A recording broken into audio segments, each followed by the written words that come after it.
The fluorescent lights in the tattoo parlor buzzed like angry wasps above my head. I pressed my palm against the glass counter, watching my breath fog the surface while my heart hammered against my ribs. This was it. After 3 years of saving every spare dollar from my job at the warehouse, I finally had enough money for the tattoo I'd been dreaming about since I was 15. "You sure about this, kid?" Marco asked from behind the counter. He was the owner, a man in his 50s with arms covered in faded ink that told stories I'd never dare ask about. His gray eyes studied me with something that looked almost like concern. I nodded, my throat too dry to speak. I'd turned 18 3 days ago, and this was my gift to myself. A phoenix rising from flames, spreading across my shoulder blade. A symbol of survival, of rising above the poverty that had defined my entire life. Marco sighed and pushed a consent form across the counter. "Fill this out.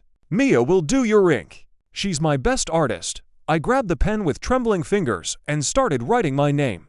The back room smelled of antiseptic and something metallic I couldn't quite place. Mia stood by the tattoo chair, organizing her equipment with precise, careful movements. She was younger than I expected, maybe mid-20s, with black hair pulled into a tight bun and dark circles under her eyes that spoke of too many sleepless nights. "First tattoo?" she asked without looking at me. Double quotes yes. My voice came out barely above a whisper. She gestured to the chair. "Sit. Show me exactly where you want it and what design." I pulled out the drawing I'd sketched months ago, my hands shaking as I unfolded the paper. The phoenix looked crude compared to professional artwork, but it was mine.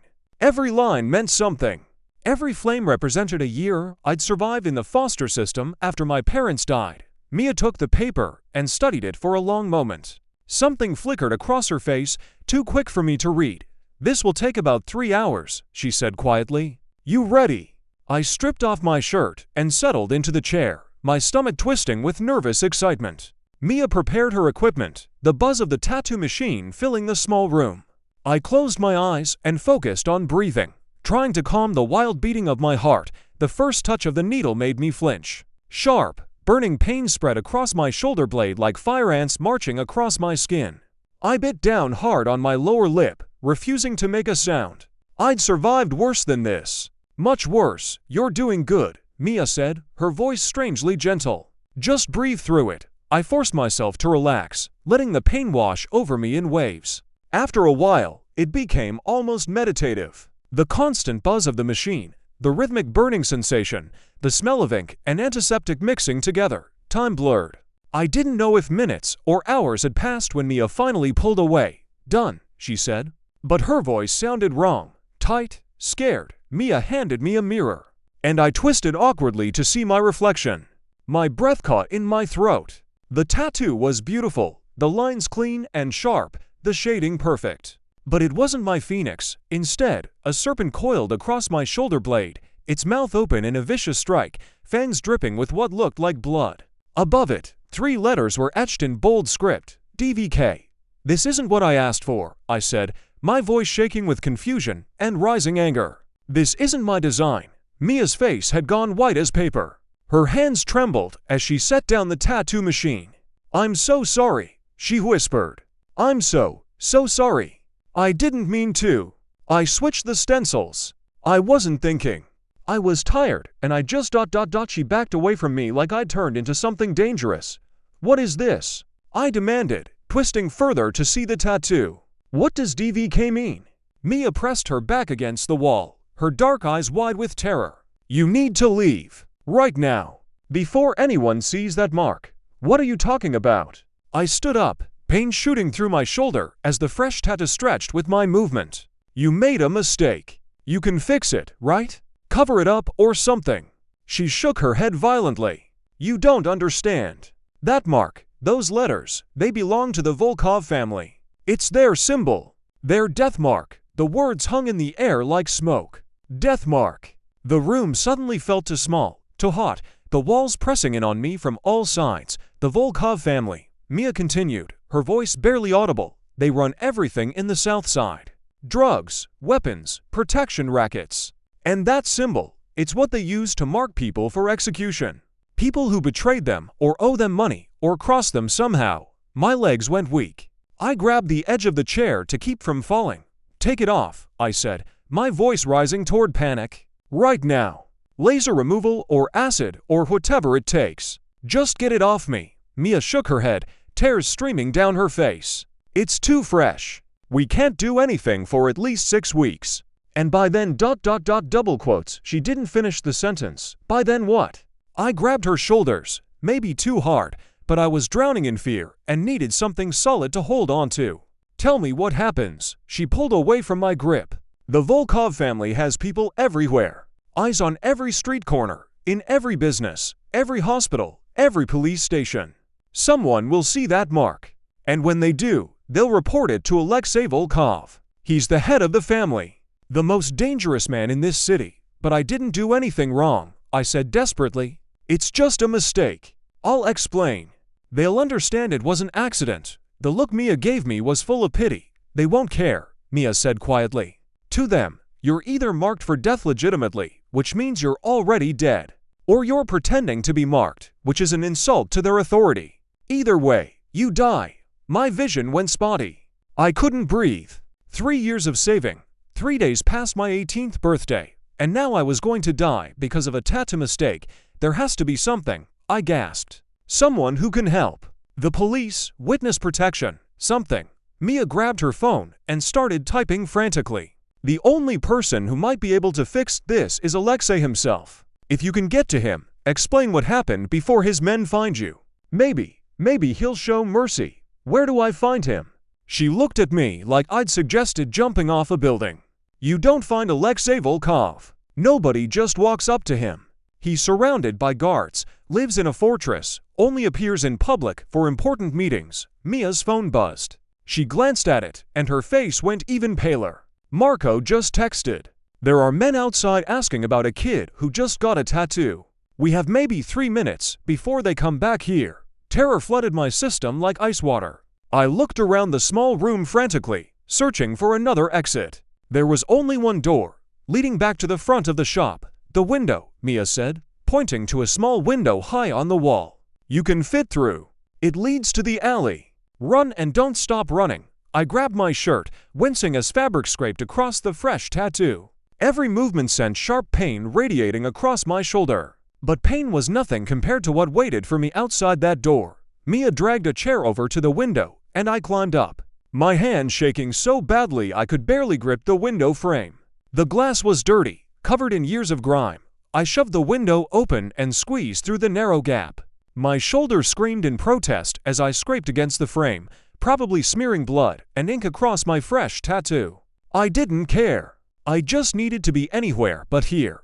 I dropped into the alley below, landing hard on concrete that jarred every bone in my body. Pain exploded up my legs, but I forced myself to run.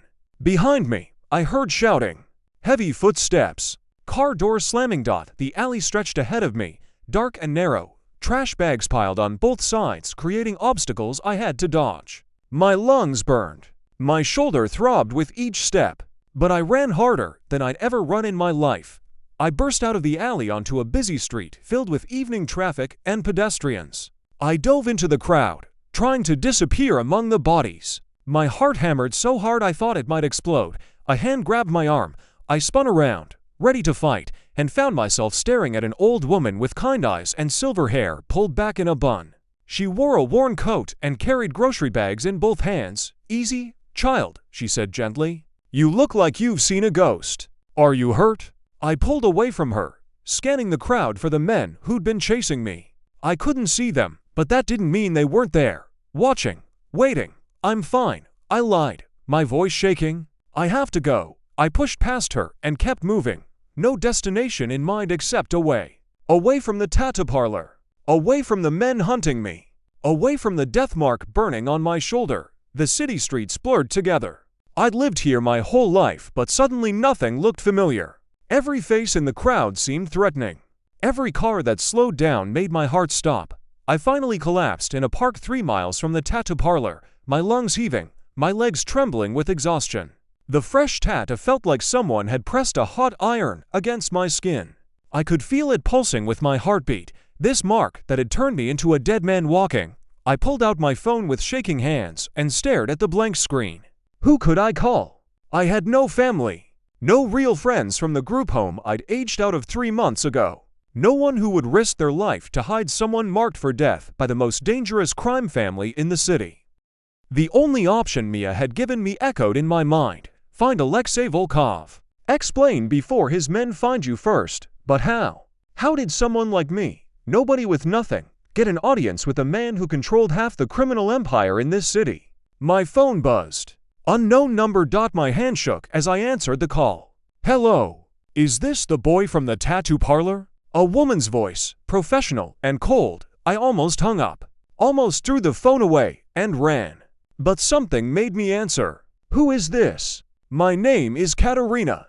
I work for Alexei Volkov. He's been made aware of your situation. He would like to meet with you. My mouth went dry. How did you get this number? Mr. Volkov has resources. The question is, do you want to live? Because right now, you have a death mark on your skin. Every member of our organization who sees it will be obligated to kill you. Unless Mr. Volkov gives an order stating otherwise. What does he want? Katerina's voice didn't change. To understand how you acquired a mark you weren't authorized to wear, and to decide whether you deserve to keep breathing. I looked around the dark park, suddenly aware of how exposed I was. Where do I meet him? I asked, surprised my voice didn't shake more. There's a black car at the north entrance of the park. Get in. You have 2 minutes. The call ended. I stared at my phone, my mind racing. This could be a trap. They could be driving me to my execution. But what choice did I have? Run forever. Hide in shadows while Volkov's men hunted me. At least if I went to meet him, I had a chance to explain. A chance at mercy. I stood on trembling legs and walked toward the north entrance. My shoulder burned with each step, the fresh tattoo a constant reminder of the nightmare I'd stumbled into. The black car sat exactly where Katerina said it would be. Sleek, expensive, windows tinted so dark I couldn't see inside. The back door opened as I approached. Get in, a man's voice commanded from inside. I got in. 2 men sat in the back seat with me. Both built like mountains, dressed in dark suits that couldn't quite hide the bulk of weapons underneath. Neither spoke. Neither looked at me. They just sat there, solid and threatening, while the car pulled away from the curb. I tried to see where we were going, but the tinted windows made everything outside look dark and distorted. We drove for what felt like hours, but was probably only 20 minutes. My hands wouldn't stop shaking. I pressed them against my thighs, trying to appear calm. Finally, the car turned into an underground garage. Fluorescent lights flickered overhead as we descended deeper into what felt like the Earth's core. We parked next to a private elevator, and one of the men gestured for me to get out her phone, he said. Holding out his massive hand, I handed it over without argument. He powered it down and pocketed it, then pushed me toward the elevator. The elevator rose in silence. I watched the numbers climb on the digital display. 10 floors, 15, 20. We were going up, not down. Which somehow made me feel slightly less like I was being taken to my execution. The doors opened onto a hallway that looked like it belonged in a luxury hotel. Cream-colored walls, expensive artwork, soft lighting that made everything glow.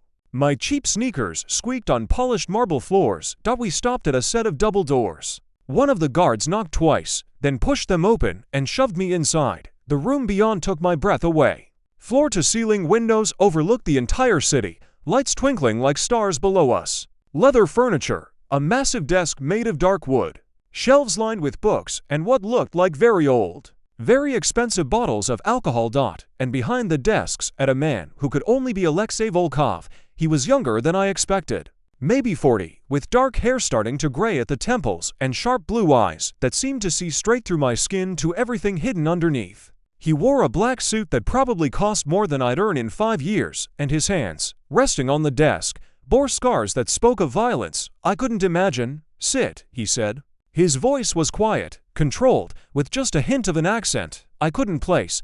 I sat in the leather chair facing his desk, my heart pounding so hard I could hear it in my ears. The guards took positions by the door, blocking any escape. Alexei studied me in silence for a long moment. Then he stood and walked around the desk, moving with the grace of a predator. He stopped behind me. Show me, he commanded. My hand shook as I pulled off my shirt, exposing the fresh tattoo on my shoulder blade. The serpent. The letters DVK, his death mark. I heard him draw in a sharp breath. Then nothing. The silence stretched so long I thought I might shatter from the tension. Finally, Alexei spoke. Do you know what this mark means? Mia told me.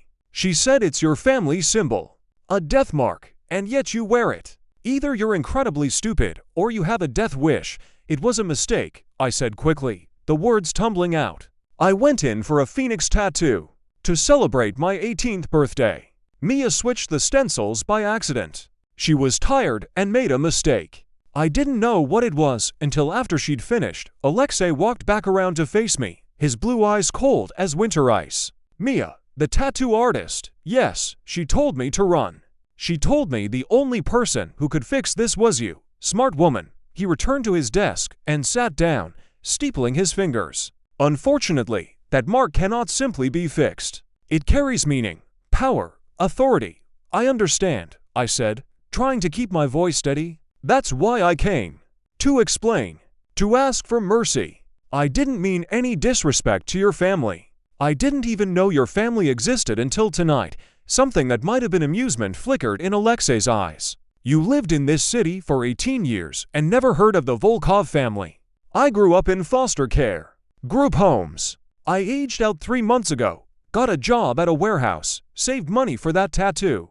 I don't exactly move in circles where crime families are common knowledge. Alexei leaned back in his chair, studying me with an intensity that made my skin crawl. Tell me about your parents. The question caught me off guard.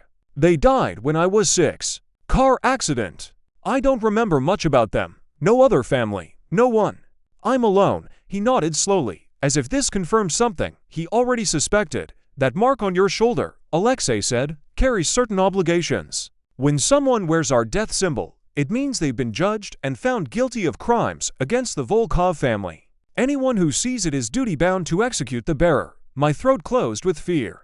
But I didn't commit any crimes. I'm innocent. Innocence is irrelevant. The mark exists. My men have already seen it. Word is spreading. If I let you walk out of here alive, it undermines my authority. It suggests the mark means nothing. That anyone can wear our symbol without consequence. Tears burned behind my eyes, but I refused to let them fall. So you're going to kill me anyway. Even though it was just a mistake, Alexei stood and walked to the windows, staring out at the city below.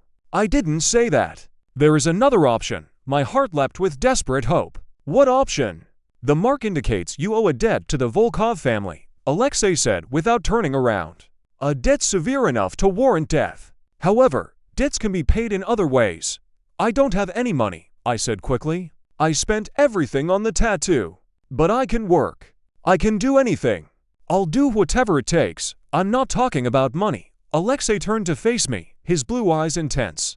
I'm talking about service. You work for me until the debt is satisfied. You do what I tell you, when I tell you, without question. And in exchange, that mark becomes legitimate. You're under my protection instead of my execution order. I stared at him, trying to understand what he was really asking. What kind of work? Whatever I need. You might run errands, deliver packages, stand guard. Whatever tasks I assign to someone of your level. You mean illegal things, I said quietly. Alexei smiled, though it didn't reach his eyes. I mean necessary things. Every instinct screamed at me to refuse. To say I'd rather die than become a criminal. But as I sat there in that luxury office, marked with a death symbol I never asked for, I realized I didn't actually want to die. I was 18 years old. I'd survived foster care, poverty, loneliness. I'd fought too hard to give up now. How long? I asked. How long would I have to work for you? Until I decide the debt is paid. Could be months, could be years. And if I refuse? Alexei's expression didn't change. Then you leave this building, and you have maybe 12 hours before one of my men finds you and fulfills the obligation that Mark demands. I looked down at my hands. These hands that had never hurt anyone, never stolen anything, never broken the law beyond jaywalking. And I thought about all the things I'd wanted to do with my life. Go to college maybe. Learn a trade. Find someone to love. Build something that mattered. I'll do it, I said, the words tasting like ash in my mouth. I'll work for you. Alexei nodded as if he'd known what my answer would be all along. Smart choice. You'll start tomorrow. Katerina will give you an apartment, a phone, and instructions. You don't contact anyone from your old life. You don't go back to your warehouse job. As of tonight, You belong to the Volkov family. One of the guards stepped forward and handed me a phone, new and expensive. Your number is programmed in, he said. When it rings, you answer. When you're given an order, you obey. I took the phone with numb fingers. This was real. This was actually happening. One more thing, Alexei said, his voice dropping to something almost gentle. That tattoo artist who made the mistake, Mia, she won't be harmed. The error was honest, and she showed wisdom in sending you to me. Consider it a courtesy for your cooperation. Relief flooded through me. The guards escorted me back to the elevator and down to the garage, where a different car waited. A woman sat in the back seat, blonde and beautiful, dressed in a business suit that probably cost more than my entire wardrobe. She looked up as I climbed in. I'm Katerina, she said, extending her hand. We spoke on the phone. I shook her hand awkwardly, too overwhelmed to speak. I'll show you to your apartment and explain the rules, she continued as the car pulled out of the garage. The most important rule is silence. You don't discuss family business with anyone. Not friends, not lovers, not the priest in confession. You speak only to other family members about family matters. Understand? I nodded. The apartment she took me to was nicer than anywhere I ever lived. Clean, furnished, in a safe neighborhood. She showed me where everything was, gave me money for food, and explained that someone would contact me tomorrow with my first assignment. After Katerina left, I stood in the middle of my new apartment and felt the full weight of what I'd agreed to crash over me. I was trapped, owned, my life no longer belonged to me. I walked to the bathroom and turned to look at the tattoo in the mirror. The serpent seemed to writhe on my skin, its fangs dripping with ink blood. The letters DVK marked me as property of the Volkov family, a debt slave to a crime lord. 3 days past my 18th birthday, and my life as I'd known it was over. But I was alive, and as long as I was alive, there was hope. Maybe I could earn my freedom. Maybe I could find a way out of this nightmare. Maybe someday that mark would just be a reminder of the worst mistake I ever survived. I touched the serpent gently, wincing at the pain. The skin was hot, inflamed, angry. Just like everything else in my new life, that night, I couldn't sleep. I lay in the unfamiliar bed, staring at the ceiling, my shoulder throbbing with every heartbeat. The events of the day played over and over in my mind like a horror film I couldn't turn off. My phone buzzed at exactly 3 in the morning. A text from an unknown number. Tomorrow, 9 a.m. Black car will pick you up. Wear dark clothes. Bring nothing. This is your first assignment. I stared at the message, my hand shaking. This was real. Tomorrow I would start working for a crime family. Tomorrow I would cross lines I never imagined crossing. Tomorrow I would become someone I'd never wanted to be. I got out of bed and walked to the window, looking out at the city lights spreading before me like a constellation of broken promises. Somewhere out there, Mia was probably crying over her mistake. Somewhere out there, kids from my group home were sleeping without knowing how lucky they were. And here I stood, marked for death, owned by the most dangerous man in the city, with no idea what tomorrow would bring. But I was still breathing, still fighting, still alive. I touched the serpent on my shoulder one more time. I will survive this, I whispered to my reflection. I survived everything else. I'll survive this too. The city lights glittered below, indifferent to my promise. And somewhere in those shadows, Alexei Volkov was probably already planning exactly how he would use his newest possession. Tomorrow, my new life would begin. Tonight, I mourned the death of the boy I used to be. The boy who walked into a tattoo parlor wanting a phoenix and walked out marked for death instead.